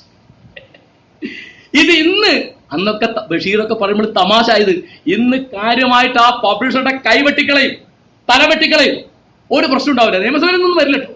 കേരള നിയമസഭയിൽ ഇങ്ങനെ ഒരു പ്രശ്നവും വരില്ല. അങ്ങനെ വരുന്ന സ്ഥലമല്ല കേരള നിയമസഭ. ഇവിടുത്തെ മന്ത്രിസഭയിൽ ഒന്നും വരില്ല. നിങ്ങൾ ഏത് മുന്നണിയാണെങ്കിലും ഞാൻ പറയുന്നു, അതിന് തെളിവ് അങ്ങനെ ഒരു സംഭവമില്ല. ആ ജോസഫിന് പട്ടിണി കിടന്ന് സഹിക്കാൻ വയ്യാതെ, അവമാനവും ഒറ്റപ്പെടലും പട്ടിണി സഹിക്കാൻ വയ്യാതെ സലോമി തൂങ്ങി മരിച്ചു. സലോമി എന്നുള്ള പേര് ബൈബിളിൽ വളരെ പ്രസിദ്ധമാണ്. എന്താണ് ആ പേരെന്നറിയോ? ആ പേര് ഹെരോദ്യ രാജാവിന്റെ സഭയിൽ നൃത്തം ചെയ്യുന്ന അതിസുന്ദരിയായ നർത്തകിയാണ് അവൾ. അവൾ എന്താണ് നിനക്ക് സമ്മാനം വേണ്ടെന്ന് ചോദിച്ചപ്പോ അന്നത്തെ ഒരു ആവിഷ്കാര സ്വാതന്ത്ര്യക്കാരുണ്ടായിരുന്നു ആ ജയിലിൽ. അവന്റെ പേര് സ്നാപക യോഹന്നാൻ, ജോൺ ദ ബാപ്റ്റിസ്റ്റ്. അപ്പം മലയാളികൾക്ക് മനസ്സിലായി, ജോൺ ദ ബാപ്റ്റിസ്റ്റ്. സ്നാപകനോട് ജയിലാണ്. അവന്റെ തല വേണം എന്ന് പറഞ്ഞു. അവന്റെ തല വെട്ടി സ്വർണ്ണ തലികയില് സലോമിയുടെ മുമ്പിൽ ഹാജരാക്കി എന്ന് നിങ്ങൾ ബൈബിളിൽ വായിക്കും.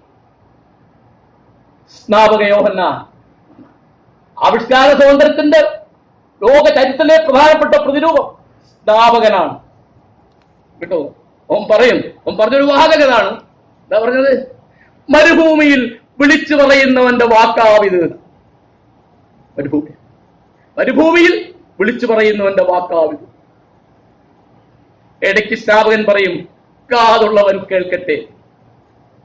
2000 കൊല്ലം കഴിഞ്ഞുപോയി. മഹാദരിദ്രനായ മഹത്തണ്ടിയായ സ്നാപക യോഹന്നാന്റെ പേര് പറയുമ്പോ എനിക്ക് രോമാഞ്ചം ഉണ്ടാകുന്നു. ഒരു 2000 കൊല്ലം കഴിഞ്ഞ് ഈ ലോകം ബാക്കിയുണ്ടെങ്കിൽ, ഇവിടുത്തെ ഒരുത്തൻ സംസാരിക്കുന്നുണ്ടെങ്കിൽ അവൻ സ്നാപകന്റെ പേര് പറയും. സോക്രട്ടീസ് അവരോട് പറഞ്ഞിരുന്നു. അദ്ദേഹത്തിന് മരണം വിധിക്കുമ്പോൾ അദ്ദേഹം ചോദിക്കുകയാണ്, മരണം വിധിച്ചു. സോക്രട്ടീസിന് ഒരു ബേജാറില്ല. സോക്രട്ടീസ് പറഞ്ഞത്, you are going to kill me not for what I did but for what I said and still you claim that you are democratic. ഞാൻ ചെയ്ത ഏതെങ്കിലും ചെയ്തിയുടെ പേരിലല്ല, ഞാൻ പറഞ്ഞ വാക്കുകളുടെ പേരിലാണ് നിങ്ങൾ എന്നെ കൊല്ലാൻ പോകുന്നത്. ഇപ്പോഴും നിങ്ങൾ ജനാധിപത്യവാദികളാണെന്ന് അവകാശപ്പെടുന്നു. പ്ലേറ്റോന് മനസ്സിലായില്ല എന്തിനാ സോക്രട്ടീസ് മരിക്കുന്നത്. പ്ലേറ്റോ അദ്ദേഹത്തെ കടത്തിക്കൊണ്ടുപോകാൻ വേണ്ടി ഒരു കപ്പൽ ഏർപ്പാടാക്കി. വലിയ പൈസക്കാരനാ പ്ലേറ്റോ. അപ്പൊ ക്രിറ്റോ എന്ന് പറയും, സോക്രട്ടീസ് ഇങ്ങനെ ഒരു ഏർപ്പാടാക്കിയിട്ടുണ്ട്. അപ്പോഴാണ് സോക്രട്ടീസ് ചോദിക്കുന്നത്, ക്രിറ്റോ ജനങ്ങൾക്ക് മനസ്സിലാവുന്നില്ല സോക്രട്ടീസ് പറയുന്നതാ. അതെനിക്ക് മനസ്സിലായി. പ്ലേറ്റോവിന് മനസ്സിലാവുന്നില്ലേ? സത്യം പറയണം, സത്യമേ പറയാവൂ, സത്യം പാലിക്കണം എന്ന് ഈ കാലം വരെ ജനങ്ങളോട് സംസാരിച്ചുകൊണ്ടിരുന്ന ഞാൻ, 70 കൊല്ലം ഇത് സംസാരിച്ച് ഞാൻ ഇന്ന് എന്റെ ജീവൻ രക്ഷിക്കാൻ വേണ്ടി ഈ ഗാർഡിന് പൈസ കൊടുത്ത് കള്ളക്കപ്പൽ ഏർപ്പാടാക്കി അവിടെ വേറെ സ്വീകരിക്കാൻ ആളെ ഏർപ്പാടാക്കിയിട്ട് ഞാൻ ഒളിച്ചുപോയി എന്ന് വന്നാൽ പിന്നെ ഈ വാക്കിന് എന്താണ് ക്രിറ്റോ അർത്ഥം എന്ന് ചോദിച്ചു. അത്ര ദരിദ്രനായിരുന്നു സോക്രട്ടീസ്. പിറ്റേന്ന് രാവിലെയാണ് മരണം. ആ മരണം കാണാൻ പ്ലേറ്റോ വന്നിട്ടില്ല, ക്രിറ്റോ വന്നിരുന്നു. ക്രിറ്റോ അത് എഴുതിയിട്ടുണ്ട്, the trial and death of Socrates. Crito വിഷം കുടിച്ചു കഴിഞ്ഞപ്പോൾ സോക്രട്ടീസ് ചോദിച്ചു, സോക്രട്ടീസ് ഞങ്ങളോട് എന്തെങ്കിലും പറയാനുണ്ടോ? സോക്രട്ടീസ് പറഞ്ഞു, എന്റെ കാല് പെരുകുന്നു. അപ്പോ ഗാർഡ് പറഞ്ഞു, സോക്രട്ടീസ് ആ പടിയിൽ കിടന്നോളൂ. വീണ്ടും ക്രിറ്റോ വിളിക്കുന്നു, സോക്രട്ടീസ് എന്തെങ്കിലും പറയാനുണ്ടോ? പറഞ്ഞു, സാന്തിപ്പയോട് പറയൂ, അയൽവക്കക്കാരനോട് ഞാനൊരു കോഴിയെ കടം വാങ്ങിയിട്ടുണ്ട്, അത് കൊടുക്കാൻ അവളോട് പറയൂ. വീണ്ടും ക്രിറ്റോ വിളിക്കുന്നു, സോക്രട്ടീസ്. ശബ്ദമില്ല. PG ആന്റണി ഗംഭീരമായൊരു നാടകം എഴുതിയിട്ടുണ്ട്. ഈ അവസാന രംഗം സത്യത്തിന് വേണ്ടി സമൂഹത്തിന്റെ നിലപാടുകൾ അബദ്ധമാണ്, അക്രമമാണ്, അന്യായമാണ് എന്ന് പറയാൻ വേണ്ടി മാത്രമായിട്ട് അവൻ ജീവിക്കുന്നു. വേറെ ഒന്നുമില്ല. ഈ ഇവിടുത്തെ പല നേതാക്കന്മാരുടെയും പാർട്ടി MLA-മാരെയും മന്ത്രിമാരെയൊക്കെ കവിത കാണുമ്പോൾ എനിക്ക് ഓർമ്മ വരുന്ന ഒരു തമാശ. നീറോ ചക്രവർത്തി, അദ്ദേഹത്തിന്റെ പേര് പലരും കേട്ടിട്ടുണ്ടാവും. Nero was fiddling while Rome was burning. റോമാനഗരം കത്തിയെരിയുമ്പോൾ നീറോ വീണ വായിക്കുക. അദ്ദേഹം വീണ വായിച്ചിട്ടുണ്ടോ? ചരിത്രത്തെ കഥയൊന്നല്ല. അദ്ദേഹത്തിന് ഒരു വലിയ ഉപദ്രവമുണ്ട്, കവിത എഴുതും. അപ്പൊ അദ്ദേഹത്തിന്റെ സദസ്സിൽ ഒരു മഹാപണ്ഡിതനായിട്ട് പെട്രോണിസ് എന്നൊരു പണ്ഡിതൻ. അപ്പൊ പെട്രോണിസ് രാവിലെ കൊട്ടാരത്തിലേക്ക് പോകുന്നത് ചായ കുടിക്കാതെ, കാരണം ഇയാളുടെ കവിത കേട്ടേക്ക് ചതിക്കാൻ പറ്റും. ചായ കുടിക്കാതെ പെട്രോണിസ് പോവാ. ഒരു ഘട്ടം കഴിഞ്ഞപ്പോ പെട്രോണിസ് ഇത് സഹിക്കാൻ വയ്യതായി. ഈ കവിത മോശമാണ് എന്നുള്ള സത്യം ചക്രവർത്തിയോട് പറഞ്ഞു. ഉടനെ പ്രിയ സുഹൃത്താണ് പെട്രോണിസിനെ ജയിലിലാക്കി. അപ്പൊ പെട്രോണിസ് വെറുതെ പറയില്ല എന്നറിഞ്ഞുകൊണ്ട് നീറോ ഒരു തവണ വളരെ മാറ്റി എഴുതി ഒരു കവിത എഴുതി തയ്യാറാക്കി പെട്രോണിസിനെ ഹാജരാക്കി. പെട്രോണിസ്, ഇപ്പൊ എങ്ങനെയാണ് എന്റെ കവിത നോക്കൂ. അപ്പൊ പെട്രോണിസ് പറഞ്ഞു, തിരുമേനി, അടിയൻ ജയിലിലേക്ക് എന്നെ പോവാണ്. പെട്രോണിസ് ജയിലിലേക്ക് പോയി. ഒരു ഘട്ടം കഴിഞ്ഞപ്പോ പെട്രോണിസ് ആത്മഹത്യ. പെട്രോണിസ് ആത്മഹത്യ ചെയ്ത കാര്യം നിങ്ങൾ കണ്ടെന്നറിയില്ല. സൈൻ ഓഫ് ദ ക്രോസ് എന്ന് പറഞ്ഞിട്ട് നെഹ്റുവിനെ പറ്റി ഗംഭീരമായ ഒരു സിനിമയുണ്ട്. ആ സിനിമയെ കാണിക്കുന്നുണ്ടത്. പെട്രോണിസ് ആത്മഹത്യ ചെയ്തു എന്ന് പറയുമ്പോൾ നെഹ്റു ചോദിക്കുന്നുണ്ട്, വിത്തൗട്ട് മൈ പെർമിഷൻ, എന്റെ സമ്മതമല്ലാതെ അവൻ ആത്മഹത്യ ചെയ്തു.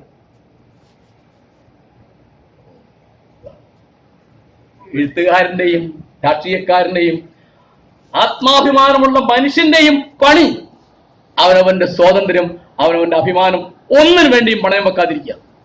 ഒന്നിനു വേണ്ടിയും. അത് സാധാരണഗതിയിൽ ഞാൻ ഈ സഭയോട് പറയുന്നത്, സാഹിത്യകാരനെ അതിൽ വിശ്വസിക്കരുതെന്ന് ഞാൻ പറഞ്ഞു.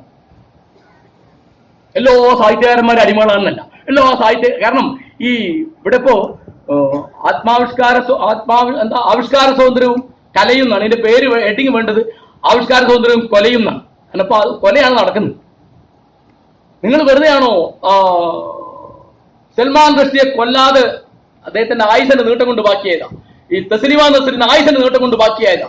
MF ഹുസൈൻ ആയുസിന്റെ നീട്ടം കൊണ്ട് ബാക്കിയായതാ? കൊന്നുകളെ അങ്ങനെ കൊന്നില്ലേ? ഞാൻ പറഞ്ഞില്ലേ, ഫാറൂഖിനെ കൊന്നു. അത് വാർത്ത വരാത്ത മട്ടിൽ. കൽബുർഗിയെ കൊന്നു. എന്താ കാരണം? അത് സംഘപരിവാർ കൊന്നതാ. അത് നമുക്ക് പറയാൻ ഒരു ബുദ്ധിമുട്ടില്ല. ഫാറൂഖിനെ കൊന്നത് സംഘപരിവാർ ആയിരുന്നെങ്കിൽ കേരളത്തിൽ ഭയങ്കര വാർത്തയാവും. അത് കൊന്നത് ഇസ്ലാമിസ്റ്റുകളാണ്. അപ്പൊ പിന്നെ അത് ഒന്നുമില്ല, കാരണം അത് പറയാൻ പാടില്ല. അതിനൊരു വാക്കുണ്ട് ഇപ്പോ, ഇസ്ലാമോഫോബിയ. അങ്ങനെ പുസ്തകം ഇപ്പോ കോഴിക്കോട് പ്രസിദ്ധീകരിച്ചത്. എന്താണ് ഇസ്ലാമോഫോബിയ എന്ന് തെളിയിക്കുന്നത്? അപ്പോ ഒന്നുമില്ല, ഞാൻ ആവർത്തിച്ച് പറയുന്നു, ഈ ജനങ്ങളെ വിലക്ക് കൊടുത്തിട്ട് നിങ്ങൾ വാങ്ങിയ സകല സമ്മാനങ്ങളെയും ഞങ്ങളുടെ വാക്കുകൊണ്ട് ഭാഷയ്ക്കാകാവുന്ന എല്ലാ ഊക്കോടെയും കൂടി ഞങ്ങൾ നിന്ദിക്കുന്നു. വരെ കാര്യമൊന്നും. നിങ്ങൾക്ക് സമ്മാനം കിട്ടും, നിങ്ങളുടെ പുസ്തകം പല പതിപ്പും ചെലവാകും, നിങ്ങൾ വിപ്ലവകാരികളാണ്, നിങ്ങൾ നടിക്കില്ല. അത് വേണ്ടെന്ന് ഞാൻ പറയുന്നു. നിങ്ങൾ കൂലിക്കാരാണ് ഞങ്ങൾ പറയുന്നു. നിങ്ങൾ കൂലിക്കാരല്ല, വിപ്ലവകാരല്ല. ഞങ്ങൾ മുമ്പിൽ നടിക്കല്ലേ. കാരണം ശരീഅത്തിനെ വിമർശിക്കാൻ വയ്യ. അടിച്ചോക്കൂ, ഞാനിത് 970 കാണുന്നതാണ് ശരീഅത്തിനെ വിമർശിക്കുമ്പോൾ. കാരണം അന്തർജനങ്ങളെ വിമർശിക്കുന്ന VT ഭട്ടതിരിപ്പാടോ MR ഭട്ടതിരിപ്പാടോ MP ഭട്ടതിരിപ്പാടോ ഒക്കെ വലിയ വിപ്ലവകാരികളാണ്. മുസ്ലിം സ്ത്രീകൾ നേരിടുന്ന അനേക അന്യായങ്ങളുണ്ട്. ബഹുഭാര്യത്വം, അനന്തരാവകാശത്തിന്റെ കാര്യത്തിൽ, പർദ്ദയുടെ കാര്യത്തിൽ, അനവധി കാര്യങ്ങളുണ്ട്, വിവാഹപ്രായത്തിന്റെ കാര്യത്തിൽ. അതൊക്കെ പറയുമ്പോൾ അതൊക്കെ ഇസ്ലാമോഫോബിയാണ് പറയാൻ ആളുണ്ട്. ഞാൻ പറഞ്ഞു ആവിഷ്കാര സ്വാതന്ത്ര്യം എനിക്കില്ലെന്ന് ഞാൻ പറഞ്ഞു. ഇല്ലാതെ എന്തുകൊണ്ടാ? ഈ മതപൗരോഹിത്യത്തെക്കാൾ അധികം ആ മതപൗരോഹിത്യത്തിന്റെ മതരാഷ്ട്രവാദത്തിന്റെ കൂലിക്കാരായ ഇവിടുത്തെ സാഹിത്യകാരന്മാരാണ്. അങ്ങനെ പറഞ്ഞാൽ അവരെ വിശ്വസിക്കരുത്. ഇവിടുത്തെ സാഹിത്യകാരന്മാരാണ് ആ പണിയെടുക്കുന്നത്. അതിന് ഞങ്ങളുടെ ഭാഷയിൽ ലളിതമായിട്ട് പറഞ്ഞാൽ ഒരു ചെറിയ കൂട്ടിക്കൊടുപ്പാണത്. നിങ്ങൾ കൂട്ടിക്കൊടുപ്പുകാരനാണ് എന്ന് ഞങ്ങൾ വിശ്വസിക്കുകയും പറയുകയും ചെയ്യും. നിങ്ങളുടെ കവിതയൊക്കെ നല്ലത് തന്നെ. പക്ഷേ നിങ്ങളുടെ ഈ വ്യക്തിത്വം, നിങ്ങളുടെ ഈ ഏർപ്പാട് എന്താണ് എന്ന് തിരിയുന്ന 4 ആളെങ്കിലും നാട്ടിലുണ്ട്. എന്നുവെച്ചാല് മാപ്പിളാർക്ക് കുറെ രക്ഷകർത്താക്കൾ വേണം. കാരണം ഇവർ സംരക്ഷിക്കണം വരെ. നല്ല പരിപാടിയില്ലേ? കാരണം ഗൾഫിൽ പൈസ പണ്ട് MN വിജയൻ മാഷ് പറഞ്ഞിരുന്നത്, മാപ്പിളപ്പാട്ട് ഒരു ഇത്ര അധികം പ്രസംഗം വരുന്നത് മാപ്പിളമാർക്ക് പാട്ട് മാത്രമല്ല വോട്ടും ഉള്ളതുകൊണ്ടാണ്. ശരിയല്ലേ? നാട്ടിലില്ലാത്ത മഹിമയൊക്കെ മാപ്പിളപ്പാട്ട് എന്നെ കൊണ്ടാവും പോലെ പഠിച്ചതിന് PhD എടുത്ത് ഒരുത്തരട്ടെ. നിങ്ങൾ തെറ്റിദ്ധരിക്കരുത്, നിങ്ങൾക്ക് അറിയില്ലത്. നിങ്ങൾക്ക് സത്യം ഞാൻ പറഞ്ഞല്ല. ഞാൻ ഈ അറബി മലയാളമൊക്കെ വായിച്ച് പഠിച്ച് അതിലൊരു തീസിസ് എഴുതി PhD വാങ്ങി ഒരുത്തനാണ്. വെറുതെ അവരോട് നിന്ന് വിരോധമായിട്ട് പറഞ്ഞല്ല, ഞാൻ പഠിച്ചെടുത്തനാ. അതിലെന്തുണ്ട് ഇല്ല എന്നുള്ളവർ എനിക്ക് എന്തായാലും ഒരു ധാരണയുണ്ട്. നിങ്ങൾക്ക് പറയും. പക്ഷെ ഇത് നിലത്ത് നിർത്താൻ വയ്യാത്ത മട്ടിൽ ഇതിനെ പാടിപ്പോയിട്ട് നല്ല പരിപാടിയല്ലേ? അപ്പോ അസുഖമായിട്ടുള്ള സ്വാതന്ത്ര്യം വേണ്ടത് വിയോജിക്കാനാണ്. നിങ്ങൾ കേൾക്കാൻ ഇഷ്ടമുള്ളത് പറയുന്നതിനല്ല സ്വാതന്ത്ര്യം എന്ന് പറയാം, നിങ്ങൾക്ക് കേൾക്കാൻ ഇഷ്ടമില്ലാത്തത് പറയുന്നതിനാണ് സ്വാതന്ത്ര്യം എന്ന് പറയാം. കേൾക്കാൻ ഞാനൊരു സാഹിത്യകാരനോട് ചോദിച്ചു, ഇസ്ലാമിന്റെ എത്രയൊക്കെ മഹിമ പറയാണ്, എന്നാ പിന്നെ നിങ്ങൾക്ക് പോയി മുസ്ലിം ആയിക്കൂടെ എന്ന് ചോദിച്ചു. ലളിതമല്ലേ ഇത്? ഞാനോട് പറഞ്ഞു, നിങ്ങൾക്ക് വല്ല സമ്മാനം എവിടുന്ന് വാങ്ങിച്ചോട്ടോ, കാരണം മാപ്പിളാരുടെ സ്വർഗത്തിൽ നിങ്ങളെ കേട്ടില്ല, കാരണം നിങ്ങൾ നായരാണ്, നിങ്ങളെ കേട്ടില്ല. അത് മാപ്പിളാർക്ക് മാത്രം ഉണ്ടാക്കിയ സ്വർഗ്ഗമാണ്. ക്രിസ്ത്യാനിക്ക് അവർ പറയും ക്രിസ്ത്യാനിക്ക് മാത്രം ഉണ്ടാക്കിയ സ്വർഗ്ഗ. അവരെ പോയിട്ടാൽ വല്ല സ്വർഗം കിട്ടണമെങ്കിൽ ഇഹലോകത്ത് കിട്ടണം, പരലോകത്ത് കിട്ടില്ല. അപ്പൊ ഞാൻ പറയുന്നത്, ഇവിടുത്തെ ആവിഷ്കാര സ്വാതന്ത്ര്യത്തിന് കണ്ടകോറാലിയാവുന്ന ഒരു ഭാഗം ഇവിടുത്തെ മാധ്യമങ്ങളാണെങ്കിൽ, വേറെ ഭാഗം ഈ കള്ള സാഹിത്യകാരന്മാർ, ഈ കപട സാഹിത്യകാരന്മാരാ, ഈ കപട സദാചാരവാദികളാണ്, ഈ കപട മതേതരവാദികളാണ്. മതേതരത്വം എന്ന് പറയുന്നത് അതാണ് ഇവിടെ വേണ്ടത്. എന്താണ്? നമുക്കിപ്പോ എന്നോട് ചോദിക്കാം, ഞാനൊരു ചെറിയ കാര്യം പറയാം. നാവുകൊണ്ട് രണ്ട് ഉപയോഗമുണ്ട്. ഒന്ന് ആഹാരം കഴിക്കാം, വേറൊന്ന് വർത്തമാനം പറയാം, അല്ലെ? ഇതിലേതാ പ്രധാനം? നിങ്ങൾ സ്വയം തീരുമാനിക്കുക. എന്റെ കാര്യം ഏതാണ്ട് തീരുമാനമാണ്, വർത്തമാനം പറയലാണ്. ഇതിനെയാണ് ഈ ആവിഷ്കാര സ്വാതന്ത്ര്യം എന്ന് പറയുന്നത്. ഇത് നമ്മൾ തിരിയാത്ത എന്തോ സാമാനമൊന്നല്ല കേട്ടോ. അപ്പോ വെറുതെ നിങ്ങൾ ആലോചിച്ച് നോക്ക്, അരുന്ധതി റോയ് ഗാന്ധിക്കെതിരായിട്ടൊരു ലേഖനം എഴുതി. ഉടനെ അന്ന് CM ആണ് ഉമ്മൻചാണ്ടി, അന്ന് ആഭ്യന്തര മന്ത്രിയാണ് രമേശ് ചെന്നിത്തല. അപ്പോൾ രാഷ്ട്രപിതാവിനെ വിമർശിച്ചു, അത് പാടില്ലാത്തതാണ്, നടപടിയെടുത്തത്. ഏത് രാഷ്ട്രപിതാവ്? ഏത് രാഷ്ട്രപിതാവ്? ഈ ഗാന്ധി ഏത് സ്വാതന്ത്ര്യത്തിന് വേണ്ടിയാണോ പൊരിയത്, ആ സ്വാതന്ത്ര്യം ഉപയോഗിക്കാൻ നിങ്ങൾ മറുപടി പറയുന്നേ. അരുന്ധതി റോയ്ക്ക് തെറ്റ് പറയാൻ റൈറ്റില്ലേ? അബദ്ധം പറയാനൊക്കെ സ്വാതന്ത്ര്യം ഉണ്ട്, അന്യായം പറയാം. നിങ്ങൾ മറുപടി പറഞ്ഞോ, നിങ്ങൾ മറുപടി പറയൂ. ഗാന്ധിയെ പറ്റി അരുന്ധതി റോയ് പറഞ്ഞത് എന്താന്ന് മറുപടി പറയൂ, അല്ലാതെ ഗാന്ധി വിമർശനാതീതനാണെന്ന് പറയരുത്. ഇപ്പൊ ഇവിടെ വിമർശനാതീതനായ ഒരാളാണ് പാണക്കാട് തങ്ങൾ. നല്ല പരിപാടിയല്ലേ? ഞാൻ പറഞ്ഞു 20 MLA-മാര്, 5 മന്ത്രിമാരുടെ ഒരു പാർട്ടിയുടെ സംസ്ഥാന പ്രസിഡന്റാ, അത് ആത്മീയ നേതാവാണ്. ആത്മീയ നേതാവിനെ നമ്മൾ വിമർശിക്കും, എന്താ? പിന്നെ നിങ്ങൾ തലവെട്ടും വെട്ടിക്കോ, പക്ഷെ നമ്മൾ വിമർശിക്കുന്നത് വേറെ. കാരണം നമുക്ക് MLA ആവാനും മന്ത്രി ആവാനൊന്നുമില്ല, നമ്മൾ അതിന്റെ പിന്നാലെ പോകുന്നില്ല. ഇപ്പോ വിമർശനാതീതനല്ല പാണക്കാട് തങ്ങൾ എന്ന് പറഞ്ഞതിനാണ് ആര്യാട മുഹമ്മദിന്റെ തല തിന്നാൻ ചെന്നത്. ആര്യാട മുഹമ്മദിന് അവിടെ ജനിച്ചു വളർന്നുകൊണ്ട് ആ ഒരു ഉശിരുണ്ട് ആര്യാടിന്, കോൺഗ്രസ് ആണെങ്കിലും. കാര്യം മനസ്സിലാവുണ്ടോ? അപ്പൊ ഞാൻ ചോദിക്കുന്നത്, ഞാൻ നിങ്ങൾ കേട്ടില്ലാത്തൊരു കാര്യം ഞാൻ പറയാം. എല്ലാവരും കേട്ട് ചെല്ലുണ്ടാവും. ആലോചിച്ച് നോക്കൂ, കമ്മ്യൂണിസ്റ്റ് പാർട്ടിയുടെ ആരംഭഘട്ടത്തിൽ 4-5 ആളുള്ള ഒരു ചെറിയ റൂമിൽ ഒരു കാര്യം ചർച്ച ചെയ്യാൻ. അപ്പൊ AKG വലിയൊരു സംഭവം പറഞ്ഞു, അതെങ്ങനെ ചെയ്യാം. അപ്പൊ കൃഷ്ണപിള്ള പറഞ്ഞാൽ പറ്റില്ല. എന്തുകൊണ്ട് പറ്റില്ല? ഇന്ന കാരണം കൊണ്ട് പറ്റില്ല. അപ്പൊ ബാക്കിയുള്ള 3 പേരും പറഞ്ഞു, കൃഷ്ണപിള്ള പറഞ്ഞത് ശരിയാണ്, AKG പറഞ്ഞത് തെറ്റാണ്.